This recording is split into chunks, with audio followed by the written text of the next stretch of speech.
1942 to November 1996. Berkeley, December 2nd, 1964, in front of Sproul Hall. We have an autocracy which runs this university. It's managed. If President Kerr actually tried to get something more liberal out of the regents in his telephone conversation, why didn't he make some public statement to that effect? And the answer we received from a well-meaning liberal was the following. He said, "Would you ever imagine the manager of a firm making a statement publicly in opposition to his board of directors?" That's the answer. Well, I ask you to consider, if this is a firm, and if the Board of Regents are the Board of Directors, and if President Kerr is in fact the manager, then I'll tell you something. The faculty are a bunch of employees, and we're the raw materials. But we're a bunch of raw materials that don't mean to have any process upon us, don't mean to be made into any product, don't mean to end up being bought by some clients of the university, be they the government, be they industry, be they organized labor, be they anyone. We're human beings.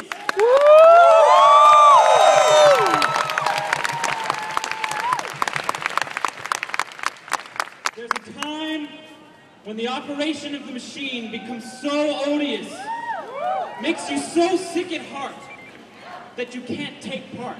You can't even passively take part. And you've got to put your bodies upon the gears and upon the wheels, upon the levers and upon all the apparatus. And you've got to make it stop. And you've got to indicate to the people who run it, to the people who own it, that unless you're free, the machine will be prevented from working at all.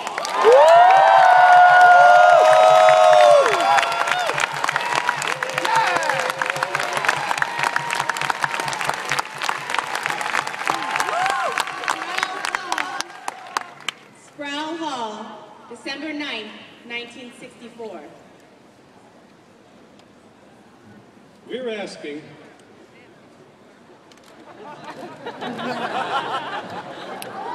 He's occupying the stage. Today's rally in front of Sproul Hall has taken on a different tone. Several thousand students have gathered for what has been billed as a victory celebration, a victory which the students feel is assured as a result of yesterday's action by the Academic Senate. We're asking that there be no restrictions on the content of speech save those provided by the courts. And that's an enormous amount of freedom. And people can say things within that area of freedom that are not responsible. Now, we've finally gotten into a position where we have to consider being responsible, because now we have the freedom within which to be responsible.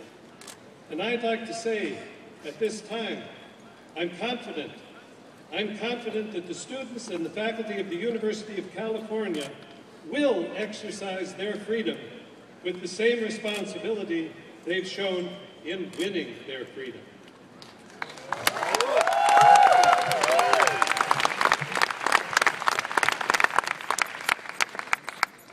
Free Speech Movement 30th Reunion.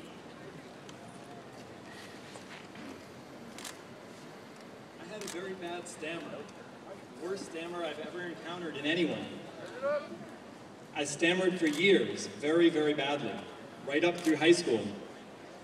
On the last day of high school, I delivered the valedictory. I stumbled on the first word and the rest came out smooth.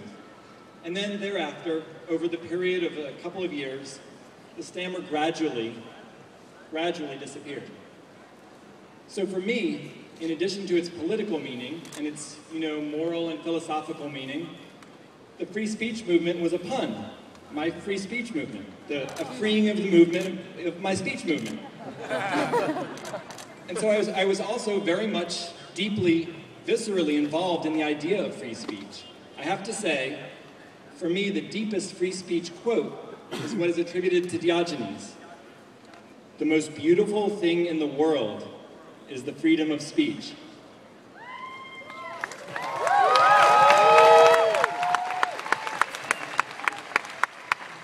And those words are in me. They're sort of burned into my soul. Because for me, free speech was not a tactic, not something to win for political ends, To me, free speech, freedom of speech, is something that represents the very dignity of what a human being is.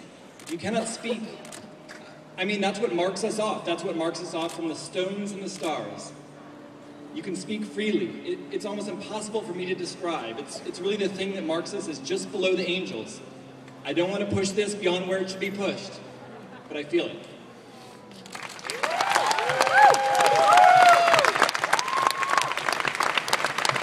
UC Santa Cruz, November 15th, 1995.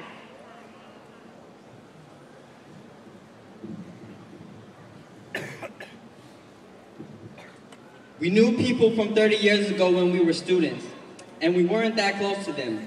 Their issues weren't our issues, but the issues that we fought for and developed over the 60s and the 70s, mostly the 60s, actually are issues of today.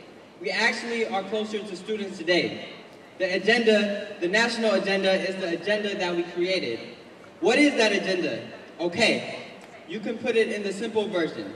It's anti-hierarchy, but what does that mean? Anti-hierarchy in race, anti-hierarchy in gender, anti-hierarchy in class, anti-hierarchy in the environment. It's not one species uber alles, right? Anti-hierarchy in the empire. It's not one nation uber alles. Those are the 5 that Cornel West is happy to name. Race, gender, class, environment, empire. That is the agenda that we began the creation of, and that is today's agenda. Woo! Woo!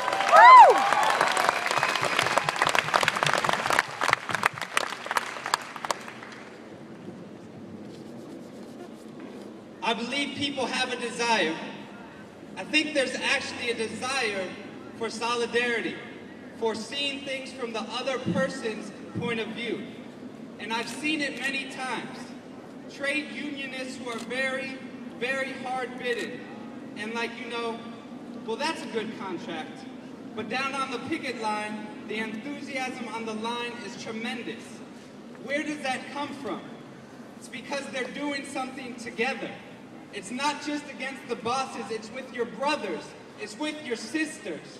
I've seen that happen, and I believe there's a deep hunger that people have for doing what's right by one's brothers and one's sisters. And so there may be like a hidden reservoir that works for us. It's almost like a faith, okay? In other words, how could I prove it? Well, I prove it if we finally win.